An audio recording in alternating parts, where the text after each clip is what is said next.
శ్రీ రాహుల్ గాంధీ గారు ఈనాడు మీ బిడ్డ, మీ పేదోళ్ళ బిడ్డ, మీ గల్లీలో మీ ముందు తిరిగిన బిడ్డ ఈనాడు పెద్దోడై కాంగ్రెస్ పార్టీ ఆశీర్వాదంతో ఈ ఉప ఎన్నికల్లో నవీన్ యాదవ్ శాసనసభ్యుడిగా ఎన్నికల బరిలో దిగడం జరిగింది. ఈ కార్యక్రమానికి సభాధ్యక్షత వహించిన జిల్లా పార్టీ అధ్యక్షులు, రాజ్యసభ సభ్యులు, యువ మిత్రులు అనిల్ యాదవ్ గారి అధ్యక్షతన మా పిసిసి అధ్యక్షులు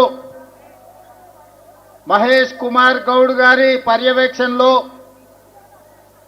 నా సహచర మంత్రివర్గ సభ్యులు, పార్లమెంట్ సభ్యులు, శాసన మండలి సభ్యులు, శాసనసభ్యులు వేలాదిగా యూసుఫ్గూడ నుంచి వెంగళరావు డివిజన్ యొక్క ప్రతాపం చూపిస్తూ ప్రతి ఇంటి దగ్గర మా ఆడబిడ్డలు పూల వర్షం కురిపిస్తూ మేము అండగా ఉంటాం, ఈసారి జూబ్లీ హిల్స్ గడ్డ మీద 3 రంగుల జెండా ఎగరేస్తామని నాకు నమ్మకం, విశ్వాసం కల్పించడమే కాకుండా అండగా నిలబడ్డ వేలాది మంది మిత్రులందరికీ కూడా మనస్ఫూర్తిగా ధన్యవాదాలు, కృతజ్ఞతలు తెలియజేస్తున్న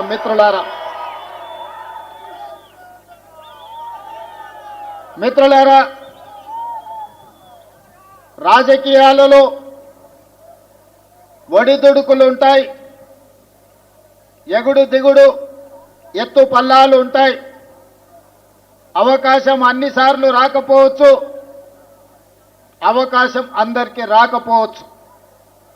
కానీ అవకాశం వచ్చినప్పుడు మన కోసం కష్టపడే బిడ్డని, మనతో ఉండే వాడిని ఎన్నికల్లో నెగ్గించుకోకపోతే చారిత్రాత్మకమైన తప్పుగా పరిణమించే ప్రమాదం ఉన్నది. ఇవాళ ఈ ఉప ఎన్నికల సందర్భంగా బీఆర్ఎస్ వాళ్ళు అంటున్నారు సెంటిమెంటు ఆశీర్వదించండి అని. నేను ఇవాళ ఈ వేదిక మీద నుంచి ఒక పాట సూటిగా బీఆర్ఎస్ పార్టీ అధ్యక్షుడు పెద్దలు కల్వకుంట్ల చంద్రశేఖరరావు గారిని ఒక మాట అడగదలుచుకున్నా. ఆనాడు 2007లో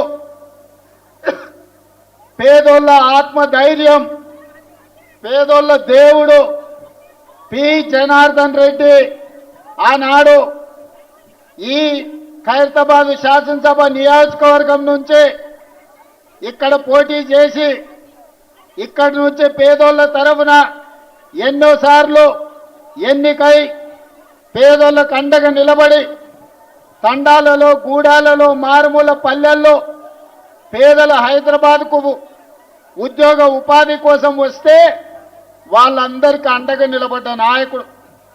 ఆనాడు 2007లో పి జనార్దన్ రెడ్డి గారు అనుకోకుండా అకాల మరణం చెంది గుండెపోటుతో మరణించినప్పుడు ఆనాడు కాంగ్రెస్కు బద్ద వైరి పక్షాలు భారతీయ జనతా పార్టీ, తెలుగుదేశం పార్టీ, ఆనాడు పెద్దలు నారా చంద్రబాబు నాయుడు గారు పీజీఆర్ గారి మీద ఉండే గౌరవంతో రాజకీయ వైరుధ్యాన్ని, భిన్న రాజకీయ ఎజెండాలను పక్కన పెట్టి పీజీఆర్ను గౌరవించడానికి ఆనాడు ఏకగ్రీవం చేయడానికి పెద్దలు నారా చంద్రబాబు నాయుడు గారు సహకరించిన మాట వాస్తవం కాదా? మరి ఆనాడు బీజేపీ, బీఆర్ఎస్ పీజీఆర్ కుటుంబానికి అండగా నిలబడి మరణించిన ఉప ఎన్నికల్లో పీజీఆర్ కుటుంబాన్ని ఏకగ్రీవం చేద్దామంటే ఏకగ్రీవం జాంతా నహి, పీజీఆర్ కుటుంబాన్ని గెలవనిచ్చేదే లేదు అని ఆనాడు పేదోళ్ళ దేవుడైన పీజీఆర్ కుటుంబం మీద ఎన్నికల బరిలో అభ్యర్థిని నిలబెట్టింది ఈ దరిద్రపు గొట్టు బీఆర్ఎస్ పార్టీ కాదా? దానికి నాయకత్వం వహిస్తున్న కల్వకుంట్ల చంద్రశేఖరరావు కాదా? ఈ దృష్ట సాంప్రదాయానికి ఆనాడు ఉమ్మడి రాష్ట్రంలో ఉన్న ఒక మంచి సాంప్రదాయాన్ని తుంగలో తొక్కి దుష్ట సాంప్రదాయాన్ని తీసుకొచ్చింది బీఆర్ఎస్ పార్టీ నాయకులు కాదా? మరి ఆనాడు సాంప్రదాయాన్ని కాదని పీజేఆర్ పేదోళ్ళ గుండెల్లో దేవుడుగా ఉన్న పీజేఆర్ కుటుంబానికి వ్యతిరేకంగా ఎన్నికల్లో అభ్యర్థిని నిలబెట్టిన ఈ కిరాయి మూక ఈరోజు సానుభూతితోని ఎన్నికల్లో ఓట్లేయమని అడుగుతారు. ఆనాటి ప్రత్యక్ష సాక్షి ఇక్కడనే పీజేఆర్ బిడ్డ విజయారెడ్డి ఉన్నది.